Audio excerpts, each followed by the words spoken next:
Right, we're here for another episode of Counterpoints. Although I do actually have a cold for this one, so we'll see. Here's the thing. I don't use that as an excuse, though. That's why at the end of the episode, you will all just think I'm like Michael Jordan in that finals one time when he had the flu and he still just won the game anyway. Just to understand I'm built different. But there might be a point where I sneeze or I have to mute the mic or whatever. As people might have seen the Solid Snake about it, there was something similar happening there. Anyway, point is, Pimp, CS continues, so I continue. And I actually have to say, even though, here's what's funny, mate. Another reason why I always hated all the pushback against best of five finals, because obviously now it's also announced that the major's going to have them and that might even be a thing going forwards. And obviously it's pretty much default that every big event, even some of the tier 1.5 lands, have the BO5 final now. Look, I get that the real reason people accepted it is because MR12 is just shorter, so it's just not as big a deal. But one thing I always thought was the most nonsense excuse ever was, when everyone used to do that thing where on the one hand they acted like they all take 5 hours to play, but then they would also complain and go, but there's lots of boring 3-0s though. And here's what I don't get. Bro, this event that we just watched right now, the IEM Chengdu, is a great example of where it doesn't matter if the final's 3-0. Like, bro, those first two games could have been won by Vitality. Like, that was a wide open game. Like, I know on the paper it looks like 3-0 looks like super conclusive. Like, wow, FURIA just, like, mate, if you watch that game, there's so much back and forth, and that was amazing. Like, that was a deceptive scoreline to me, mate. I actually look, there was a lot of mistakes made, but I actually thought for excitement value, that final was quite banging, actually. I enjoyed it. Yeah, me too. It's funny that you say, because I think I was, and I think I still am one of the biggest advocate for not having best of five grand finals when we had MR15. I actually I disliked it a lot. I know for certain arenas. Is it because you played in one or something like that? What's your angle for not liking it? No. Yeah, I think we disagree just on the whole concept. I think a best of five game should never be able to last like 6 or 7 hours, which could be the case. I think that's bullshit. True. And I also do think that certain CEOs took advantage of it from a point that, if it's Katowice or if it's Cologne, I don't mind it being a best of five, but it should be something extraordinary. Or if it only happened, twice a year at the major, then okay. But when it was MR15 and best of five grand finals, and as you said, like not all of them took 5 hours, but most of them took between 4 and 6 hours. And some of them even went on to 7. I simply thought that was too long, also from an interest perspective in Counter-Strike. So I guess that's where I'm at now, though. I'm fully on board with you. Best of five is a no-brainer with MR12, and I agree. I think that's one of the most underrated things that I still haven't seen anyone pick up of Chengdu. I think Vitality lost that grand final 3-0, but I think they could have won a 3-0. Almost. Yeah. And I think the key moment in that game, I was obviously doing the game with Yanko on the desk. Ancient, big surprise. Vitality gambling. One could argue that was stupid. Probably was, considering them being the favorite. But they were leading 11-7, and then Fallen did a 1v2 and survived with 9 HP on Ancient. A 1v2 that Fallen never should have won, a 1v2 that Vitality should have won, would have been 12-7. They would have closed out Ancient, wouldn't have been an issue, wouldn't have been a conversation. And then I think whatever would have happened from that part and onwards, maybe FURIA would have won the following 2 maps. But I think Vitality still coming into Nuke and coming into Mirage would have been the favorites to win that series. So I think that key moment on Ancient destroyed whatever confidence was left in Vitality, and I also think it gave FURIA belief that, hey, we can actually win this grand final, and that was the biggest mistake Vitality did. They allowed FURIA from the first map to get a taste of, this is possible, whereas had they won Ancient, I think FURIA would have been left with a feeling that, okay, this is the final boss, we're not ready for it yet, Vitality is a different caliber of team, maybe we'll make the final close, maybe we'll get a map, but they gave them a sense of victory, and that was technically Fallen winning that clutch. And the worst part about that was that I think he was he 4 and 15 or something on Ancient? Like, he was having an absolute stinker of a map. It did absolutely nothing to help out his team in terms of the fracking department. And then he shows up winning a 1v2. And to me, that was the most important round in the entire game that changed the course of it. So I agree with you. I think it was, first and foremost, a great game, a great series. Yes, it was a 3-0, but Overpass was sick. First map was sick for a lot of different reasons. Second of all, I think it could have been a game that could have gone 3-0 for Vitality, or 3-1 for Vitality had that not happened, And I know it's easy to say there's always a couple of key rounds in a game like that, but given the context of Ancient, first map in the series, first time for FURIA in a grand final of that caliber, etc., I think that was the moment where they get a taste of victory, and unfortunately for Vitality, they allowed them to. No, I mean, there's a bunch of that final. Like, first of all, I actually totally agree. If you ever go back, those first two maps of the final, look, all three, I agree, technically could have been won. And also, if the other team goes up 2-0, it changes psychologically the whole, like, landscape, etc. But if you even just watch the first two games, the Ancient game and then the Inferno game, these are just decided by pretty much what you're describing. Like, both of them just get decided by, it feels like every time it becomes a 1v1 in the game, Furia won it. Like, but it would just be the most basic 1v1. Like, what would be crazy is there'd be, like, 2 or 3 rounds in a row where Vitality could look awesome on the T side of any of these maps. Like, they'd be hitting the sights. By the way, Ziwu was completely rolling on the first map as well. Like, he was hitting all the shots that everyone loves to see from him, Monacy, now molodoy, etc. Where they do all that, like, super quick. It's not even like this is why the terminology quick scope I've never liked, and I always say no scope. He wasn't doing the quick scope where you don't see the scope, but he has that style like Monacy where he can just really quickly scope in, aim, and lock onto them, and it just looks super slick. I think any AWPer that has that always looks fucking amazing in my opinion, where you don't have to be scoped in already. You can just sort of like do that smooth motion. But this guy, Zero, had it rolling like that. He was hitting so many highlight clips. But there'd be a couple of rounds if you ever go and watch this, because most of the time it's Vitality like getting back in the game with the score going up to like 9-9, 10-10 sort of area. The second that happens though, out of nowhere, you'll just get a round, one of those ones where it looks like bad CS, like everyone runs in the site, everyone shoots everyone, but it's so quick, like, you know, we lose 2 people, they lose 2, he loses 1, we lose 1, and then at the end, suddenly it's a 1v1, and Fury just won every single one, bro, I swear. In fact, Fallen himself won 2 or 3 of those in the game, where it wasn't even like some exceptional round, like, he didn't win like the craziest 1vx ever, he just was the last person to shoot the last person as they ran round a wall or whatever, and it was those slimmest margins, but yeah, that was actually what made Furia better in the final, because I do think if you're Vitality, you must be sitting there going like, bro, we've done this twice now, we don't even do this twice, we almost fucked up before ourselves, like, this is sus, like, that's the big thing I'd be asking if I was, here's the thing, Pimp, if you're Vitality, the question you don't need to ask yourself, actually, is can we win trophies? Like, you could have won 3 at least on the way into this major, and been right back in an awesome position, like, on paper, of like, we're the dominant team, we win. I agree with Fallen's statement before the final, they are the final boss, like, everyone still feels like that, no matter what they think about Spirit of Falcons or whatever, but I'll tell you what, if I'm Vitality myself, like, we used to just always close these games out. Like, we had close games in the first season, but they always got closed, you know what I mean? Like, we always did make the hero play, we always won the 1v1, we always won the, by the way, they even had a couple of rounds when we were Tech 9s in this final, bro, they still didn't win it. Like, if I'm Vitality, on the one hand, I'm so close to being awesome, but I'm also like this close from winning some of these games. Yeah, I think that's my sentiment from that grand final as well, to be honest. I feel like it was Vitality getting a taste of their own medicine.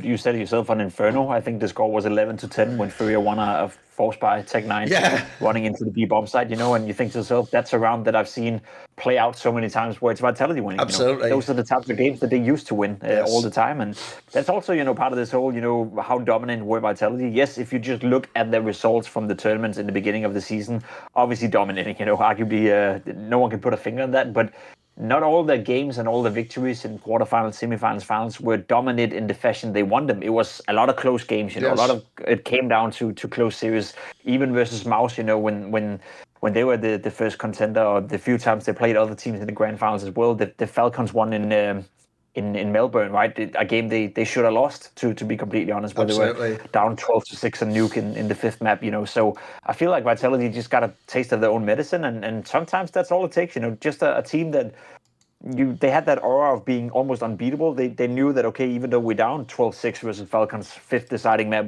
we're going to come back because we've done it before, you know, almost like the same thing that Dupree tried to describe when he was in Astralis, and that kind of aura you have around you. But the second that is not working out anymore, the second you lose a couple of those games, you also as a player yourself stop to believe that. You don't think, you know, oh, we're down 11-6, we're going to come back and we're going to win this game. You're allowed them 11-6, and now you're thinking, fuck, we fucked up, we're going to lose this game, you know, whereas before you actually believed that you'd still win. So I think I can't take anything away from Furia, because I think, you know, from where they come from and how well they're playing right now, no one saw that coming, but I do think that Vitality, if I were to be completely honest, I think they lost more to themselves in that grand final than they lost to Furia playing extraordinarily well. It wasn't like Vitality couldn't compete with it. It was more so Vitality, you know, got a taste of their own medicine, and as ropz also said post the game, you know, lacked that extra 5% to close it out, which I agree with, you know. Same sentiment when they lost in Cologne versus MOUZ. It wasn't MOUZ beating Vitality, it was Vitality beating Vitality. And I think that's the biggest issue right now, and that's the biggest threat they have coming into the major, because I still believe that if Vitality play at 95% of their capacity, they're most likely going to win the major. But if they're going to be beat by themselves, then that's the biggest threat they have right now. Not necessarily Falcons, FURIA, MOUZ for that matter. I think the biggest opponent Vitality have is themselves. No, the funny thing is that because of Spirit just actually looking like a bit of a dud so far with the new roster, it actually does again open the way right up if you're Vitality, because put it this way, if Falcons won this event, maybe it would have been different, but it isn't. Like right now, if you're Vitality, you should win, and then it's if you don't win, who will beat you? Yeah, and yes, it could be a Furia upsets you or an Aurora or so. Yeah, we get that angle, but I agree with you. That's why I actually think if you're Vitality, it's more like self-reflection than like what did the opponent do? Because bro, I think you even saw it in this tournament. Think about the two series they played against MOUZ here in Chengdu. The first one that they lost, like, bro, that was even just a legit loss. Like, they also were in a close game. They could have won, but they didn't. And then the second one, they had to do almost exactly what you're talking about with the famous Falcons comeback. They had to do that mad nuke comeback on map one, where they also did the miracle come all the way back into the game to quickly steal that map. Otherwise, they could have lost both times to MOUZ. Like, that was totally doable, mate. And this is the same MOUZ that every analyst I know thinks is slowly dropping off and isn't a threat to win the major at this point in time because they just don't win trophies for whatever reason. So,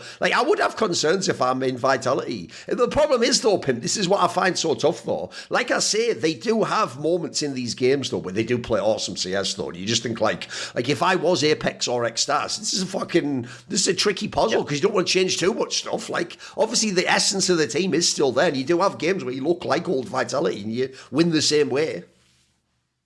Yeah, I think you're right. I don't think Vitality should change anything. I don't think they will change anything. The whole ancient thing in the grand final as well. Go on, then. We should talk about that. What do you think about that? Because I saw coming in, like, well, this is going to be weird because we don't get that much overlap in the modern day now. It's normally just two people just ban overpass because they haven't tried it yet. That's normally what you get in the current scene. So it's very rare you actually get two sets of people who ban ancient. And also the cringe thing about this, bro, is being as Vitality were the ones who let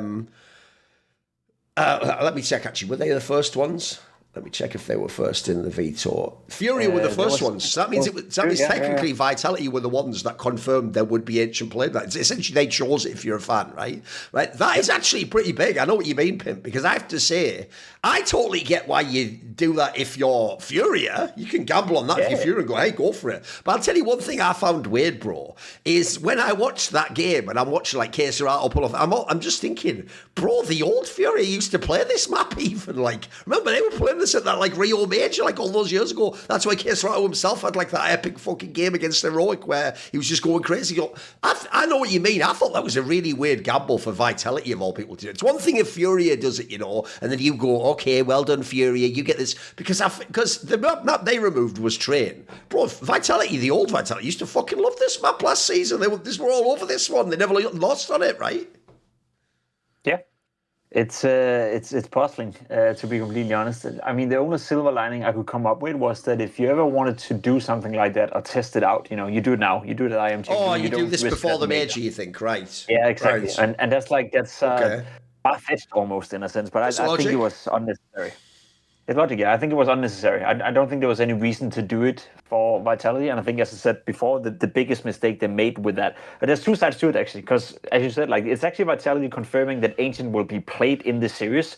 But I'm pretty sure that Vitality thought to himself, that's going to be the fourth, maybe the fifth map. Yeah. No one is going to pick it, right? So then it's going to be randomized to the fifth map. And I think if you're Apex at that point, you think, well, we're going to win this series before we go to a fifth map. So we take this massive gamble, but don't worry, guys, we're not going to play it. Where the big balls come into play is FURIA actually picking it as the first map in this series and forcing it in to make sure that it will be played within the first three maps. I did not see that coming, and I think that's what caught off guard. That move is gangster, though, because I do think if you then win it like they did, look, you could have backfired, you could have lost it, but when you then win that, then if you're Vitality, you're like, oh, now we're 1-0 down, what the fuck was the point of that? Like, yeah, you fucking put them on tilt, bro, yeah. Exactly, especially considering that Overpass was coming in as the third map, which FURIA have won 11 times in a row now. Yeah. They're the best team in the world on the map, so I think I get why Vitality I get why it's tempting to gamble with it, but I really think that they didn't expect it to be put into place that early, and I think that's what fucked them all over. And then you could just hear it from ropz as well. I think Janko pointed it out in our desk segment as well, that ropz in the interview leading into the game with FURIA was like, yeah, we know how to play it and we practice it a little bit and yada yada yada. And then 2 questions later he goes, yeah, we have to figure out where people are playing, before heading into the game. It's like, so which one is it, bro? Like, have you practiced or have you not?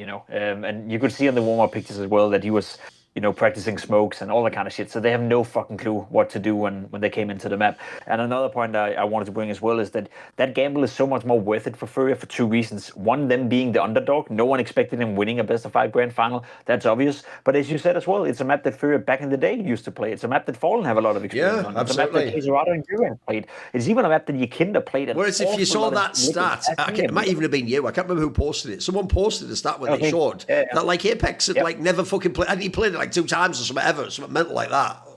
Apex has never played it ever in his pro career, and Cyber has only played it in a show match. Fucking hell, that's crazy. By the way, fair play to Zimu, that he was actually pretty good on the map, I've got to say. Yeah. Even had Ben look into like, okay, so they have never played it officially, right? As a team, Apex never called on it, never played a game on it. Cyber played obviously a lot of Face It, but not a map that he was forcing. And I thought to myself, okay, maybe if Vitality actually have been practicing Ancient, then you'd probably seen the Face It stats that Apex have been forcing Ancient on Face It. But he played, was it 3 different Ancient game over the span of 2 months on Face It? So like it came out of nowhere. Like it literally came out of nowhere. And I think it wasn't worth it. Even if Vitality would have won Ancient, I would still be saying afterwards that was a gamble that was not worth it. Like there was no need to do it. I guess why it would have been fun, also to call out Chicken against FURIA and maybe set themselves up better for a potential grand final at the major. But there was no reason. Like it's such a long game and so far-fetched that even if they thought it was going to be the 5th map, like why would you risk that? FURIA is competitive enough to pressure you, and you're not playing your A game right now. So why are you, like, had it been peak Vitality in the beginning of the season, maybe I would have bought into it. You're so much better than everyone else that, yeah, you'll figure it out. And if you lose a map, you go down 0-1, you'll win the series 3-1 anyway. But that's not the Vitality we're seeing right now. As you said, lost to MOUZ, they lost a map to Astralis, they lost a map to everyone they played against throughout the tournament almost. So I feel like Vitality were playing a game they just weren't ready for and got punished for it, which I kind of like to see. No, here's the thing. I don't even hate conceptually the idea of like, we're trying this for the major. Because my logic would be, if you had have done what they almost did, if you almost stole it basically, and you win like off, even if it's a bullshit like, we got through a vibe sort of thing, that still might make, if at the major, when you're in the BO3s in like the quarterfinals, if you play another team that have to ban Ancient, they're almost certainly just going to ban it because you're better than them and you've shown like, fuck, maybe they can actually play it and win on it, etc. But the problem now is, now that you lost it, like, forget about that. Like, that's basically not going to happen. So I know what you mean. Like I do also think if you're Vitality, bro, you don't need to do this. That's the other thing. Like you could have afforded to just say, actually, we'll ban it. The rest of the map pool's all fine for us, and then let's just see what order we played at that point in time. Basically, there's nothing. By the way, one thing I want to talk about is the obvious angle here. It's not like, I'll frame it this way. The way you know that FURIA has been a success to a degree no one expected is if I'd have told you some of these details, like, look, here's what the overall rating for the team will be at some of the events this year. Here's the map pool, but they've got like 4 or 5 maps they're really good on now, including, as you say, they've got like a couple that are more like the specialist maps even, but they've got them all on their side so they can go on the train and the overpass and all the maps people don't want to play. If I told you all this, at the end I said they win a bunch of events, the obvious thing you would say is, right, it must just be Kazerado has a load of MVPs. It's like, no, that's the part no one can ever predict. I don't care who you are, even they themselves. That's why I appreciate that Fallen just tells that story of like, we just lost like a random scrim to this guy. We're like, who the fuck is this kid? They don't even pretend they saw like, oh, that's Messi over there, that little 5-year-old kid dribbling around. They don't do that bullshit thing I hate, right? Because nobody could predict how good the molodoy guy is, mate. He is way too good. Like, it isn't even just like people, I think people like underrate how crazy a pickup this is. This isn't even just like when we all say, just like we talk like Fnatic and Nip, just go and get yourself an Eastern European AWPer, just hope they're one of the better ones, and then you give them a bit of time. Like, first of all, bro, if you notice, I do go crazy about this on Twitter. I understand that people want anime storylines, but Pimp, I'm sorry, mate, there is no hyperbolic time chamber. Fallen didn't teach molodoy how to shoot the AWPer, bro. That is the dumbest fucking narrative fans are doing, because like, molodoy, the joke is it's the other way around, guys. What actually happened was Molodoy is already so cracked at the AWP that Fallen was like, you know what, actually, just have the gun. Even though I've used it for like 15 years, I think you should literally use it in this team because you're clearly better. And by the way, he is. It's like when we did that episode of Snake and Banter where I brought Fallen on. People think I was just bantering with him because after like we compliment each other or whatever, I immediately tell him like, I think Molodoy is better than you ever were even at your peak. And then even Fallen goes like, no, fucking come on, Thorin, because he thinks I'm being like, I'm not even saying that to be rude. I'm actually saying that as a compliment to Molodoy, Pimp, because I actually think he is just like unbelievably cracked. Like the joke is the closest person to him in the current modern game, if you actually did take the inputs, is like m0NESY or something, bro. Like the speed he fires at is too fast, and yet it's so precise too. Like, mate, the amount of times he does those peaks as an AWPer, where normally in any normal game, even like at a lower level, you see the guy like peak on the edge of the box, but then you don't hit. He hits them and kills them almost every time, bro. It's nuts. Like, I genuinely think, like, when considering we all spent the last year and a half talking about there's like 3 AWPers, and there's another one, bro.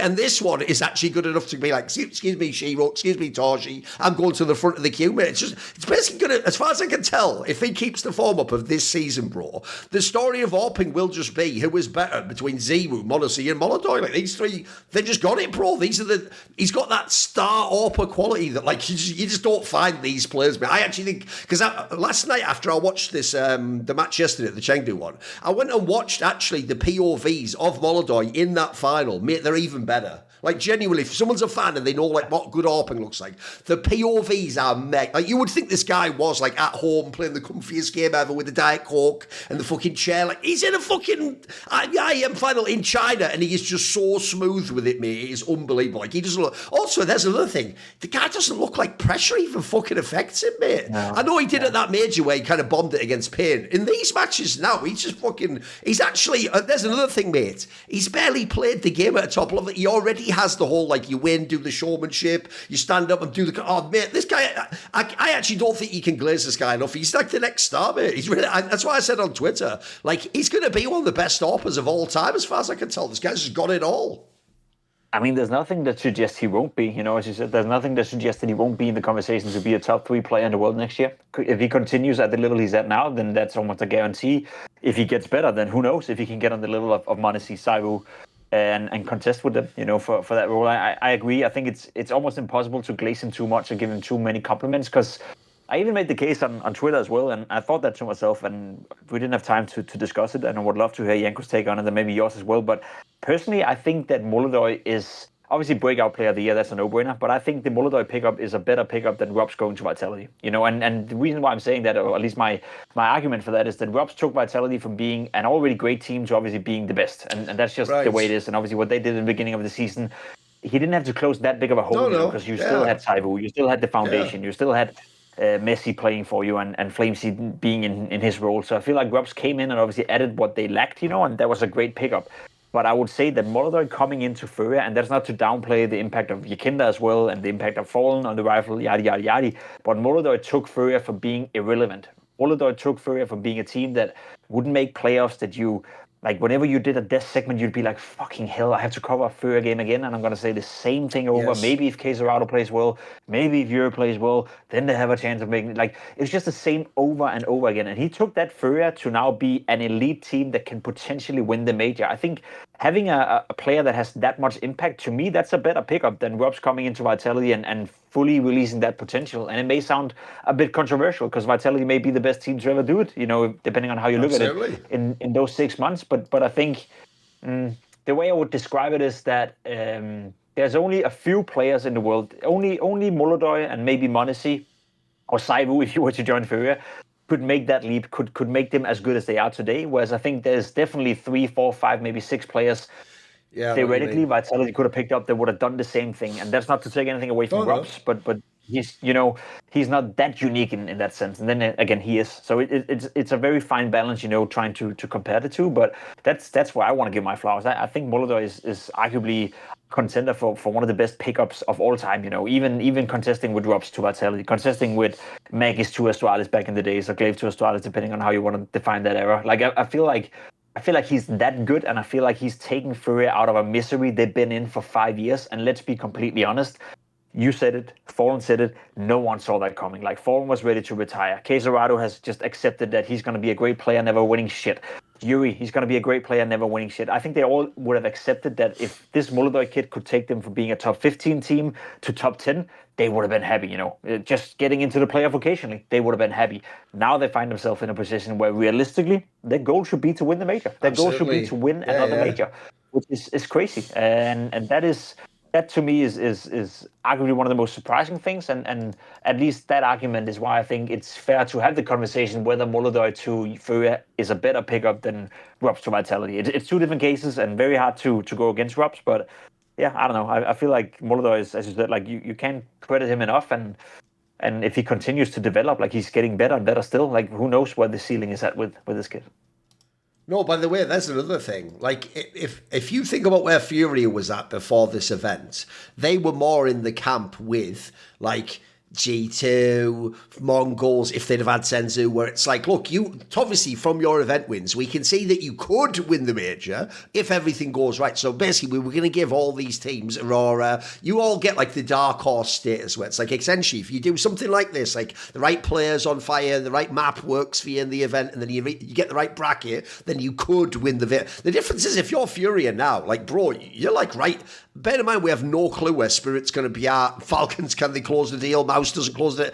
You can be right in that bunch already for me, mate. Like, there's still downsides. I have seen games where sometimes the firepower doesn't show up and they look a bit whatever. Also, even though the map pool looks awesome into a lot of teams, it also means that a lot of teams get maps that they like against them too, etc. But with that said, like, if you just look at the last, like, month and a half, bro, they've beaten basically everyone. It's only, as far as I can tell, MOUZ, because they've drawn them only once. That's the only team they've lost to at the top. Everyone else they've beaten it. They've beaten Vitality, Falcons, NAVI, fucking everyone go down the list. I don't think they played Spirit, but Spirit take care of themselves at the moment. Like, no, if you're FURIA, that's the craziest part is actually, you don't, even though people were overhyping that part, like, I'll give you the joke angle. Here's where my brain just works differently to the rest of all of you, right? Every fan saw that post Pimp that was like, it's been 3,016 days since Fallen was in an IEM final. And their brain mate made them type the tweet like, see, Fallen dominating after all these years. And it's like, the post says he hasn't done anything for like half a decade. What? Like, that's where we're just different people, homie. Like, I'm just not like that. Like,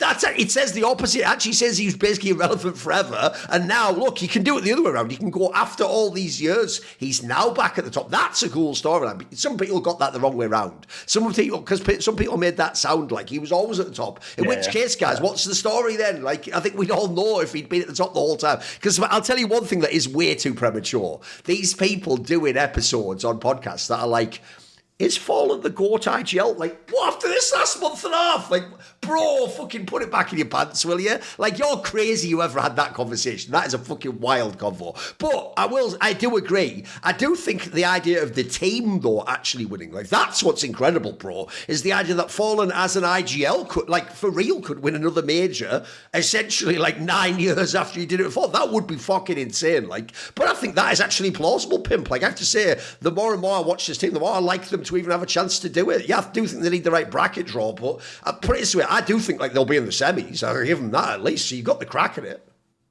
Yeah, I agree. And I think like one of the main reasons for that being is that Vitality is not playing their game right now. And seemingly, Falcons, I think Falcons is still one of the biggest threats to Vitality and still a threat to win the major, but seemingly FURIA just have something for playing against the Falcons. I don't know if it's stylistic. I don't know if it's already a mental game where they beat them 3 times in a row, but it does feel like it's that Falcons have not really been able to play their A game against FURIA, and sometimes you got to give credit to the team they're playing. It can't always be like, oh, m0NESY didn't show up today, so Falcons didn't play well. Well, maybe there's something in the approach of FURIA. Maybe it's molodoy who's actually been able to shut him down, a couple of times that make m0NESY not play well in that specific matchups that then make Falcons not being able to win FURIA. So I think FURIA is the way I would describe them heading into the major, and it's a team that I can see them lose to MOUZ. I can see them lose to Spirit. I can see them lose to Vitality. I can't necessarily see them lose to Falcons, whereas I feel like for Vitality, it's the opposite. Like, I feel like Vitality are going to beat everyone, maybe not FURIA, So they're a little bit more dependent on the bracket draw. They're a little bit more dependent on the day-to-day shape, whereas I feel like for Vitality, they can, even in a game where they don't play the A game, like we saw against MOUZ, they can still find a way to win, and they still have that psychological edge against MOUZ, that regardless, I think if they were to face each other in a major semifinal, MOUZ could be leading.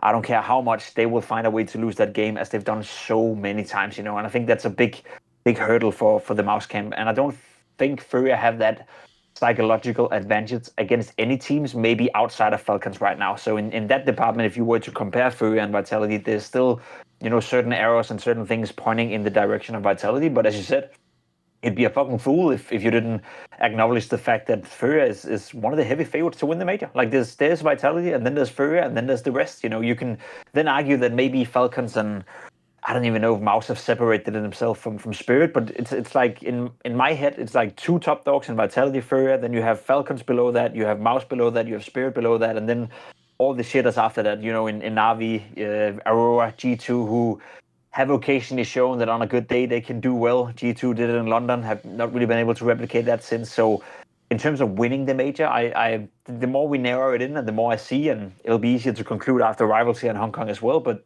it does feel like it's a two-man race, potentially a four-man race, depending on who shows up on the day.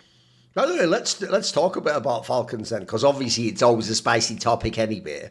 I do feel like, bro, here's the problem I have. If someone just says the following statement, like the reason I hate Falcons is just the whole Saudi angle, and or if it's not the Saudi angle, the other one is I just think they wasted a lot of money to do the product. Like, look, I can appreciate both those angles. I think they have some level of validity to them. But one thing I do hate, bro, is I see this all the time. People talk like this season was the first season, mate. Like, you would think this team never wins a fucking game. Like, this reminds me of people who actually, fully enough, along similar lines, just are just driven politically. It's like, listen, mate, I don't think you have to like Donald Trump, but he never did anything right ever.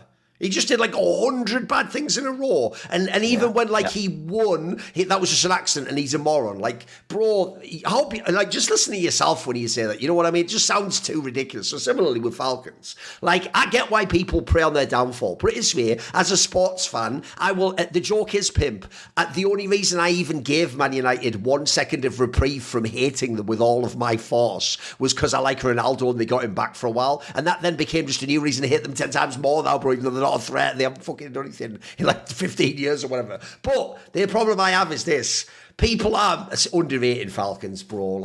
Because the problem is until they win, some people are just never going to give them any of this. Like I said, they're going to get any credit. It's always just going to be $10 million wasted. Oh, Sonic, what a fraud. Fucking Monacy, you should have stayed in G2. It's all those that we've all heard them. Like, there's a million fan narratives that go against Falcons. But my problem is this, bro.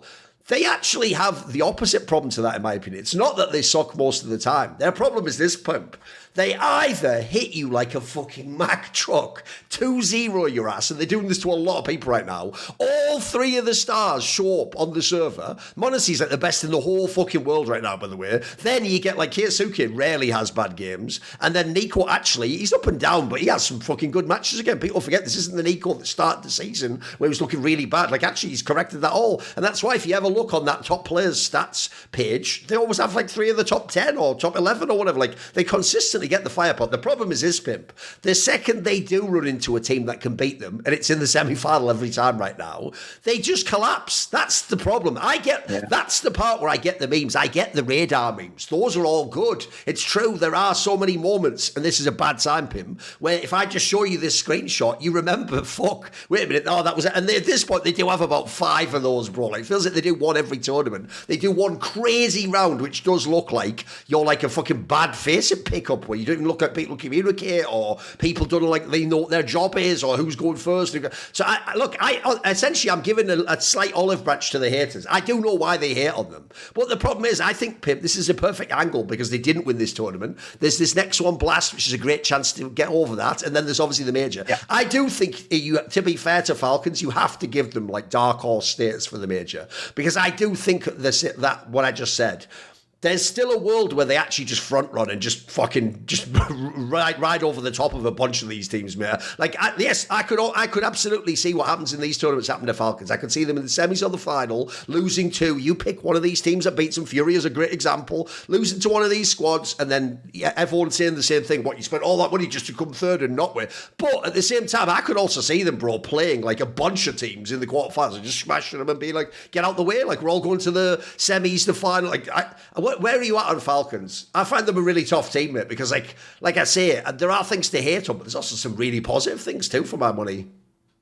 That's the thing, and I don't know. I always try to distance myself from that, and evaluate a team, objectively as I can, because you're right. There's a lot of different reasons why you could hate or dislike Falcons. Whether you go with the Saudi angle, the money angle, etc., etc. I don't really care, but that also, as you said, like it's then you evaluate a team with a motive behind it, or you put your personal agenda upon a team. You put a personal agenda, a guy.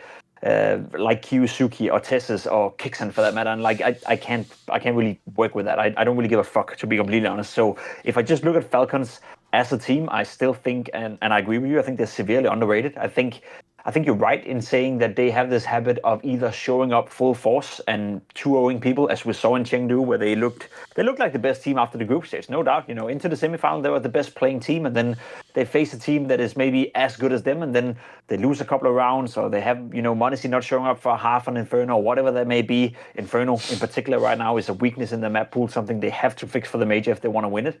And then they crumble, but it's still. Then crumbling is what? Placing third behind MOUZ, Vitality, and now FURIA. It's not bad. They've been in a grand final versus Vitality. They finished third at EWC. And I know people say, that was just a third place decider. Who gives a fuck? Well, there was $1 million on the line, So I think both teams gave a fuck in that game because there was an awful lot of money on stake. I also do think that the third place decider at Chengdu was tough to be motivated for, both if you're MOUZ and if you're Falcons, yet they still went in there and they won the game, and they did it convincingly on the third deciding map. So if Falcons being a shit team is them placing third every single time and getting into semifinals while having us talking about them being the best playing team at the tournament up until that point, then of course they can win the major. Of course they can be a threat to pretty much any team. And I think saying otherwise is just being delusional. And I even saw people have arguments and trying to make the case that, it's more likely Spirit wins the major. It's more likely MOUZ wins the major. But based on what, in terms of how they play right now, in terms of the peak, in terms of, as you said, Monacy being back to his best, Nico finding more comfort in his more laid-back role where Kiyusuke has taken some of his spots, Kiyusuke, who seemingly gets more and more stable as well. I think there's a lot of things that are still pointing in the right direction, and I don't think we've seen the best of the Falcons, and there's still some untapped potential. So making a case for them not being one of the favorites to win the major, I can't even do that, even though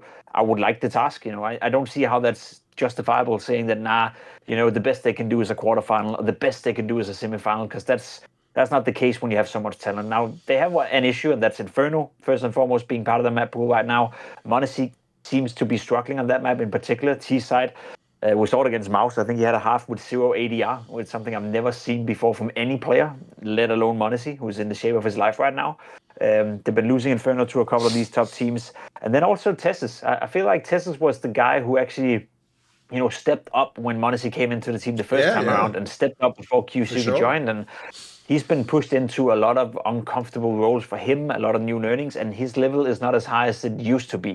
He's not an anchor player. He's not really the player that he's being forced to be in Falcons right now. So when you have one of the 3-star players not showing up beforehand, you then had Tessus being a super, super solid fourth guy, and sometimes even the second best, or maybe even the best in certain of the grand finals.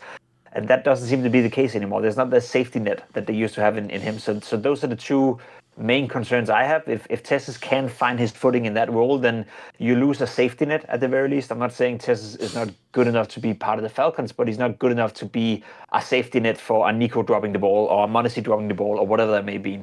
And then Inferno and the map pool in general for Falcons could be better as well. But they have Hong Kong now coming up. They have, will it be 2 weeks of practice before they step into the major in stage 3? So I can't see why they shouldn't be one of the favorites. And also, I will say, this whole, just to contest some of these arguments against Falcons, yes, the whole, Saudi angle, et cetera, I can't really speak about that, because you can hate that for a lot of different reasons if you want to. But the money angle is like, we praise FURIA now. We're so happy about FURIA. Let's not forget that FURIA were a top 15 team, top 20 team, and they paid Quesorado an awful lot of money. They paid Yuri an awful lot of money, and they signed Fallen for an awful lot of money. And they were shitting around top 15 for 2 years, doing absolutely fuck all, having arguably maybe a top 3, top 5 budget in the world. So if you want to play the money angle versus Falcons, or if you want to play the money angle versus Astralis, I get that. That's fair enough. But then you got to apply that principle to all the teams throughout the history. And FURIA was spending an awful lot of money doing fuck all, the same as Liquid has been doing for quite some time, the same as Astralis has been doing for quite some time. But I have never, ever heard anyone say that was an issue. I never heard any fan, any pundit, any expert, whatever, raise that as a concern. Apparently that was just, that's cool. Yeah, Fallen is a big brand. Spend all the money you want. But you're applying the same logic to all other teams. So why does FURIA go off that now? We can use that now because they're actually performing. Finally, they're getting something out of the value. But for 2 years, they were paying Caserado, FURIA, Yuri a substantial amount of money, and they got absolutely fuck all done. So if you want to play that card against Falcons, Astralis, Liquid, then do it to FURIA as well when it's not working out. I also think it's like mildly unfair in this sense. If you want to look only at the Falcons side, like that is funny when you mention how many millions, because obviously the real reason it's so high is because they bought like 2 or 3 different cores of teams. That's the real issue, is that they had to start over again. By the way, that's happened many times in both Counter-Strike and sports itself. Like some of the top Premier Leagues, I mean, all of them basically at this point spend loads of money every single season whether you win or lose because everyone else does. The part I think is unfair is this, though, is people do act like you're an idiot for spending all that money. It's like, no, but because this is the thing I always made the point of it. It's like, it's not your money though. Like, I actually love that Falcons spent all that money. Like, I do want to see Nico and Monacy on like a super team with CSGO. I think that's a super exciting prospect. Like, the real problem I have is this. It is really unfair on the other angle to turn to Vitality with Ziwu and Spirit with Donk and go, just get your own one of those. It's like, they aren't fucking available. Like, those 2 teams, by the way, you're aware, if you actually listen to what people say in interviews, they got lucky both. Like, one, Vitality got lucky that at the time in the French scene, one, Kenny S was scared Zimu would take his AWP, and 2, they thought he cheated. So that's the reason why G2 didn't get him in that year when, remember, instead they got like fucking Smiths in existence back that year, bro. Like, they absolutely could have just said to themselves, hey, we'll have that Zimu guy, and there might never be a Vitality right now. They might just be some like also, that they might be like gentle mates or something, just some fucking team where it's like, who knows if that's a big squad. And then the Spirit one's the same story. Donk himself said he could have joined like NAVI Academy or something. If he joins NAVI Academy, there is no Donk in Spirit at that point in time. Maybe it's like Art Frost and fucking Kiyosuke or something, they might still have some good players, but the point is, there's no like, if we just ignore you having one of the top 3 players in the world, then you're doing a great job with that, because that's another problem, Pimp. I can tell you right now, I know ropz. The reason ropz joined Vitality is called Ziwu. Like, it wasn't Vitality org and the meeting they give you and the jersey. Here's what we believe in as a team. No, it's mainly because you had Ziwu and he wanted to go play with him and win everything, bro. So it's also not as easy. Like, those teams all need a bit of luck. And once you have the first piece, you can do a lot with it. Now, by the way, you could actually now argue the same for Falcons. They don't actually have to overspend now. Now that you've got Nico and Monacy, in theory, if you do it right as well, you could also now put it down to normal market value. You don't actually have to spend like that. So I do think that's a bit unfair. Let's spin it though, because it's actually inappropriate. Oh, go on. If you have a point, go on. No, I agree, and it's fair. It's not that the money argument is not a fair conversation to have. It's just that when you actually see the results, right now from Falcons, you see how they've actually progressed now to become a team that maybe they should have done that a year ago. Maybe it took them a little more money, and maybe it took them a little more time than needed be, But they're in a position now where we have them as one of the teams that could potentially win the major, could win Blast Rivals Hong Kong, could win trophies, So seemingly it worked, and that's the same angle I want to put towards FURIA. As I said, like I've never really used the argument. I never really publicly criticized FURIA on a death segment for spending too much money on Caserado and Yuri and Fallen. I thought to myself that, listen, they're not getting the results that you were supposed to get when you pay the players this much. But I also get the angle of running a franchise or running a club, where having Fallen, you just sell a lot of jerseys, you just sell a lot of cores, you have a lot of publicity, etc. So that angle I buy into. But when the teams then start to find success, I don't know why the money angle is being used so heavily against Falcons, because now they're actually finding success. Yes, they haven't won anything yet, and yes, they haven't won that major or the trophy that they probably should be, considering how much they've invested into the lineup. But they have gotten themselves from being a team that was barely in the top 10, that couldn't make it out of Cologne playing, with the old roster, to now a team that is well established within the top 4 conversation and definitely have the potential to be the best in the world. So it is working, whether you like it or not, whether you agree with it or not, whether you think it's too much money, whatever, or you don't like where the money come from, that's fair, but it is working. So that angle of it, I dislike. This is like, if we want to talk about the upcoming Blast, though, because they've got like the big teams there, etc. It's actually a perfect pivot if we want to talk a little bit about Spirit. Because I have to say, holy fuck, of these last two tournaments just tanked Spirit stock. It's like, I really thought there was a world. I was going the other way, Pimp. I thought there was a world where if they play exactly the same way, but you just add Tenair in, maybe they just become like the dominant team that no one can beat. Like, because I'm just thinking in my brain, if the Tenair guy can frag like he did in Heroic, and Donk just still does Donk things, bro, you're going to win so many games. The part of the problem, and this is the really scary thing for me, Pimp, is forget Tenair for a second. It's fucking Donk that isn't doing his part. Like, of the whole year, this is another one of these players. I've always said this, whenever it comes to players like m0NESY, ZywOo, Donk, I always tell fans, it's actually really unfair that because these guys can just have like 9 out of 10 tournaments, like it feels like every tournament they can play 9 out of 10 CS, we just act like that's the baseline expectation for their team to win the game. And I've always said, if that really is true, then actually your team is a bit carried by that guy. Like, we have seen matches now where ZywOo didn't have an awesome time and they still won because ropz had a great game, or Flames went off, or actually the joke at the major was that Apex and mezii had fucking carry performances in the final, right? The problem in Spirit always was Donk really did have to have a 1.4 rating like every fucking series, but he could do it, Pimp. That was the craziest part. Like, for some reason for him, that was like, okay, boss, yeah, here's your 1.4 rating, which is like, what? But the craziest thing with this Tenair roster is, mate, as they're struggling with all the rest of, adapting the player, in amongst that, Domp's numbers are way lower now. Like, he's having, again, this just shows how cracked he is. Over the last month, he's like 1.19 rating, which again, yes, I understand for anyone who's like outside the top 4 is fine. That's actually a good rating. Like, there's players we could talk about in other teams that would love to have that. But for him, that actually means he's shit in the bed. Like, that means something's going wrong, What do you think of what's this angle? Because I have to say, the more it goes on, like, I feel like if they don't do well at this event, bro, we could be looking at a Spirit failure at the major. Never mind winning it. They could be a team suddenly that might not even make the playoffs. Yeah, I think they're in danger of that too. I agree. I think they need a success in Hong Kong, and a success could be just a semifinal, a competitive semifinal losing to or competitive semifinal losing to FURIA Falcons or whatever. But they need to be competitive, and have a sense of, okay, we play a little bit better, then we can beat them next time at the major. But I agree. I think they changed too much. I think Tenair coming in, I don't see that signing as a bad signing, because I agree he's individually such a strong asset that you can find a way to make that work. I think the Sway kid is yet to be, like, he hasn't done enough, to be completely honest. Like, he's yet to be justified, coming. Bro, if you could sit them down with like a lie detecting drug so they can't like tell a lie, bro, I feel like they would just even admit, like, yeah, we shouldn't have done that signing. Like, that was like, we overcooked the roster. Like, I think if they could really go back in time, Pimp, all they wish they did is just take Tenair and then probably just remove like Magix or something, and then maybe even keep something. I don't know which one they would pick, but I feel like they would just undo that one move, because I feel like the rest of the move is probably what they wanted, makes sense long run. But I don't know if I believe that they really did want this Way guy. Like, that feels like some. Put it this way, the joke would be, I'll give you the obvious football analogy. It happened to my team. We didn't really want Ekatike. We got Ekatike because we thought we couldn't get Isak, and then the joke is we got both in the end. And by the way, the same problem is happening in Liverpool. The problem now is, well, which one should we actually have? Like, can we have both at the same time? That's the issue. You sort of did that in Spirit. Like, I feel like you got this Way guy because you didn't get the Tenair moved on, and then you were like, fuck, is this going to happen or not? But you wanted to have a new player because everyone said, well, that roster can't win anymore, and it hadn't won the major. So, what do you think? Do you think the same thing? Do you think they actually wanted to win? Do you believe that angle?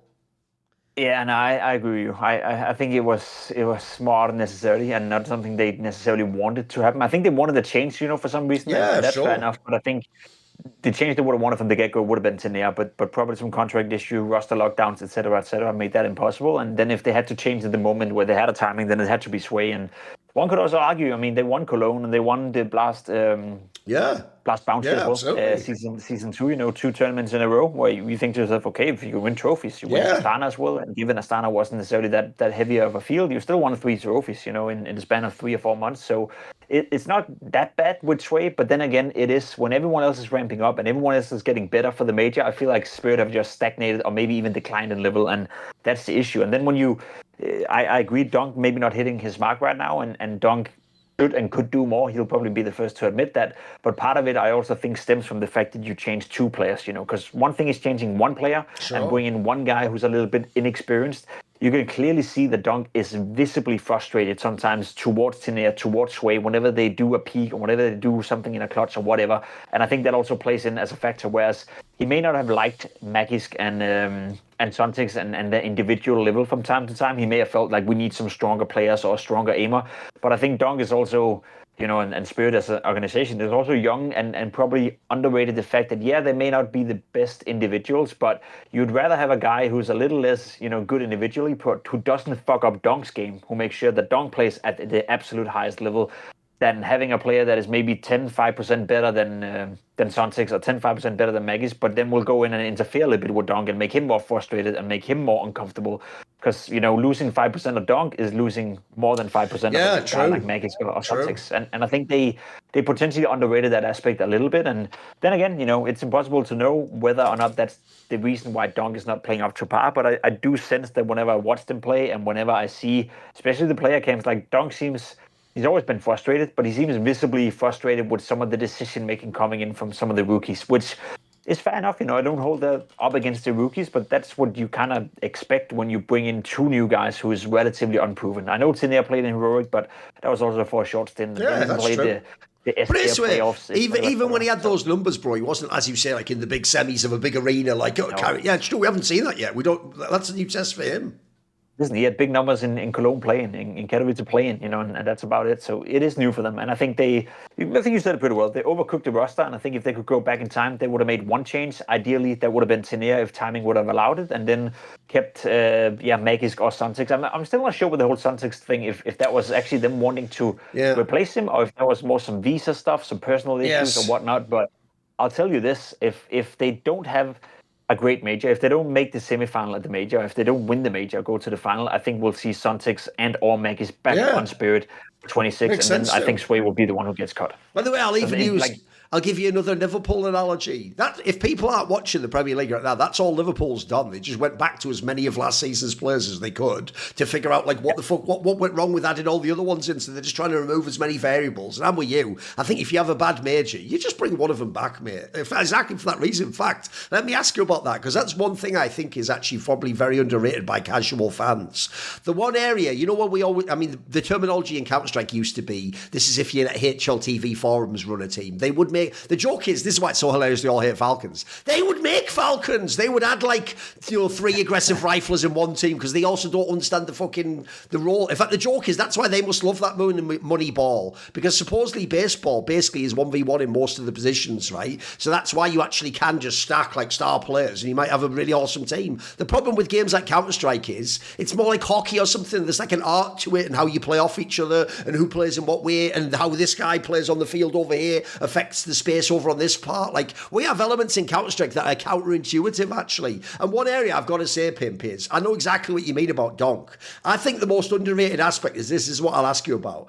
I've had this happen many times in my own career playing games semi-competitively, especially at decent. Is one, if I was ever the best player or one of the better players on my teams, I just learned exactly what you're talking about, Pimp. Actually, when you have all these responsibilities and you have to be the best anyway, actually, you will immediately accept the compromise of a guy on your team who's clearly nowhere near as skilled, but they know that they're not like a star player. They just do their fucking job, mate. In fact, they just do. Ideally, I don't need any flash from that guy. Just really do some, like you say, some boring shit thing. Watch the flank, be the bomb carrier, always have the smoke extra that we need. The shittest things in the game that you get no credit for. No one gets that guy. Oh, mate, I'll accept that guy being like 20% worse fragging, etc. But I know what you mean. The problem you have is, so I do think, by the way, it feels like both Magics and Zontics had that to Donk. Like he seemed super comfy with that roster, mate. Sure, it required him doing a 1.4 rating, but for whatever reason, mentally he was handling that, mate. It seemed like that didn't break him. But I know what you mean. It's almost like because these other two players both have like a way higher expectation of how good they're supposed to be at the game, not just fragging, you'll notice. I actually feel like that's more unforgivable. Like people expect, it's almost like, hey, we shouldn't have to accept anything about you guys. You guys should just do their jobs and frag, and then with the super team we win all the tournaments. Because I'll tell you what, right now, if Donk goes down, like you say, even 5%, mate, this team looks like half as good. Like, forget it. I know what you mean. Like, at that point in time, you'd immediately say, please come back, Magic's. Like, if it means Donk's level goes, maybe he does give us a better chance to win. I think that's a fair point. Yeah, I think it's part of the reason, right? And it's something that's so hard to quantify in Counter Strike because it's even the players and us, or coaches themselves, like they don't know, they have to fuck around to find out. In a sense, yeah. Eventually, you have to try to make those moves and then realize, okay, it didn't work out, and then maybe revert back, as you said, bring back a guy like Suntix or Magisk. I will say though that it's also it's a player quality that I think is fun to talk about when we evaluate, who's the GOAT of the game. Like what made Simple potentially better than Saibu? What makes Saibu better than Simple? What makes Dong better than those two? I think there's player types. The best example I can give is Elise. Elise relies on having structure around him. Elise relies on knowing what teammates are doing, not necessarily flashing for him or throwing bodies for him or something like that, but like visually he needs to understand what they're doing so he can base his decisions off that and then do the right plays at the right timings. And he's not necessarily a great puck player. He's not a great player that thrives in when everything is just chaos. That's when you get to see the worst of Elise, which was kind of the case in FaZe. He did okay, but it wasn't the Elise from Complexity where he knew exactly what was going around him at all times. I think that's one of the best arguments I can use to say why I think Simple potentially would be the GOAT of Counter-Strike, compared to Saivu, because I think Simple thrived regardless of that. Like he could thrive in structure, but he could also thrive when it was just an FPL game. It didn't matter to Simple. He would just do whatever the fuck he wanted to do and then still be the best player. And I think the same could be said for Saivu, and maybe we're learning that about Dunk now as well. Saivu relies a bit on structure. Saivu relies on a guy like Apex. And essentially, we don't know because we haven't seen Saivu outside of the Apex era. And maybe one time we get to see that. And I would suspect that Saivu is the type of player that functions significantly better when there's structure around him because that's all he's ever known. So that would be a fair assessment. The same could be said for Dong. I think right now maybe we're at a time where we get to learn about Dong, where his limitations are. Maybe if there's not enough structure around him, maybe if there's too much inexperience around him, maybe if there's two players who come into the team who's not willing to sacrifice for Dong or who's not as great at communicating as maybe Magix and Suntix were. Because I think that's two underrated factors as well that from all I heard is that Magisk in particular and Suntix were great at communicating, great at telling teammates what was going on and constantly giving them the foundation to make the right decisions and make the right rotations in the game and by then putting Dong in prime position.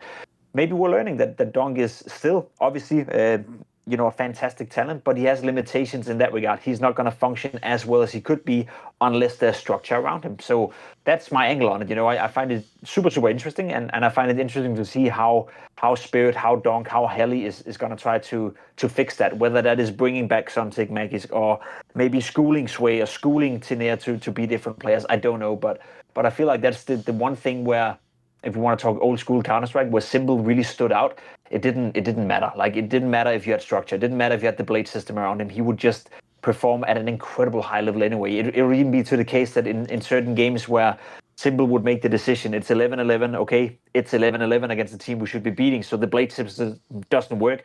I'm going to go outside the system, I'm going to play even better by now. I don't see the same thing happening for a guy like Saivu or a guy like Dong. I've literally only seen Simple be able to do that, and maybe occasionally Nico as well in G2, yes. Where they set themselves outside of the system and perform even better. So that's a player quality that is incredible hard to quantify, but the best example I can give is Elise. He only works when there's structure, and I would say the direct opposite for a guy like Simple. He probably works better when there's no structure. So maybe Dong finds himself in that rough period where he has to figure that out, which also makes us forget that he's 18, 19 years of age. He's still barely finished being a rookie himself, mate. He's only on year 2. We do all forget that. Yeah, true. We all act like he's had a 10-year career and he's done what Simple as Eve did and been number 1 for like 6 years. So it's true. We don't give this guy any like grace to be an 18-year-old kid who is still figuring out. By the way, there's another thing I was going to point out. I can even give you an example. So right now, HLTV did that thing again where they do the 10 nominees for the Hall of Fame. They've already decided them. It's going to be like Kogu, Markov and Olaf Meister. But one of the 10 nominees, one of the all-time great players in Counter-Strike, was the American AWPer Fraud from Complexity back in the day. And I can tell you, because Lurpus was his team captain at one point in time, one of the things about Fraud was, actually, he was this type of a star player, mate. He had his own peculiarities, and one of them was, because he was a sniper, if he's sitting watching an angle scoped in, he always wanted a teammate that essentially like was almost like a bodyguard, like they watch his back, or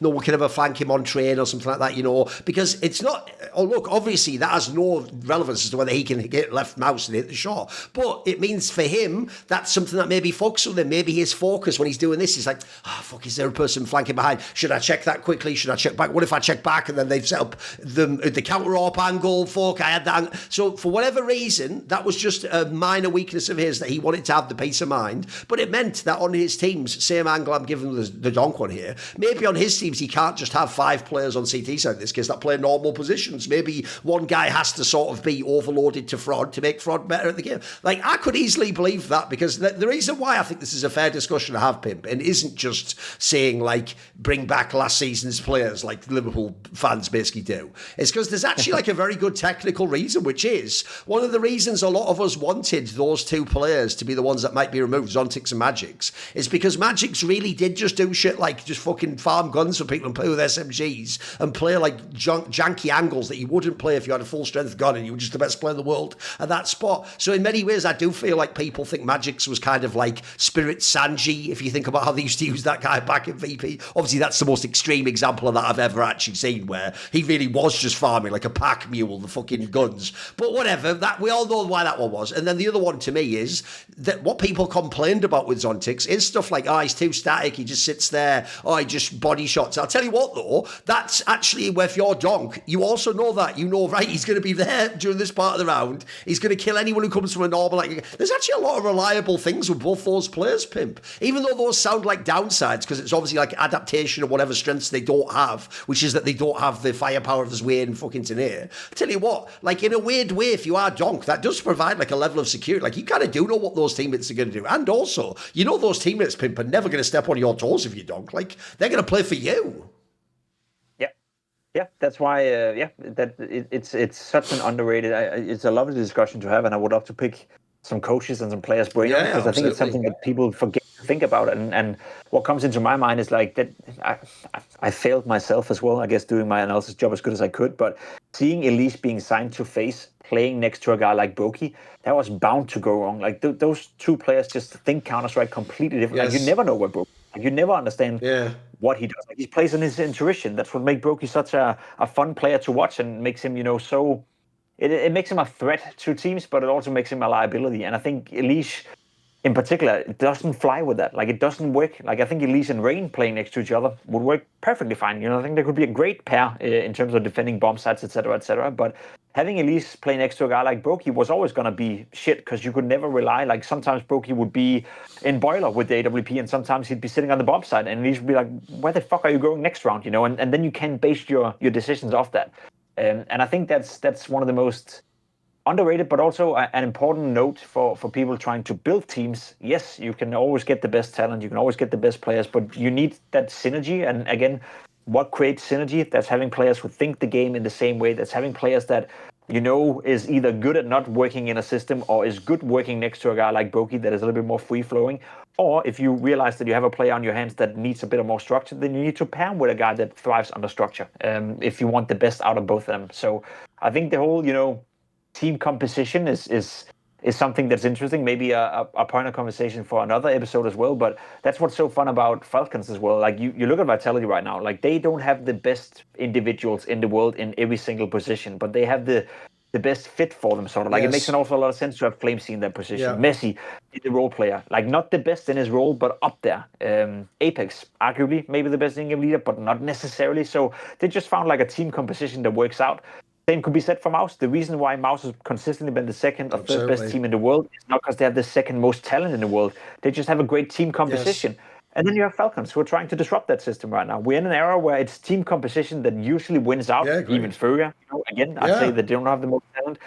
But Falcons are trying to do it in a different way. They're trying to overload the roster with firepower. Spirit have now maybe found inspiration from that. They're trying to overload, the roster with firepower. And seemingly, right now, day and age of Counter-Strike, the way it's being approached, it's still composition of the team. It's still synergy that will win out against teams that maybe have 2, 3, 5% more in raw firepower. That could change. We've seen, back in the days with Envious. We saw it with Liquid when they were on their run. They were by far not the most tactical team. They just had the best, free-flowing individual skill on the server. And there will be eras in Counter-Strike where one will work out against the other. And right now, I think we are in an era that if you want to win tournaments and if you want to be consistently good, you need to think about your team composition and how you put together players.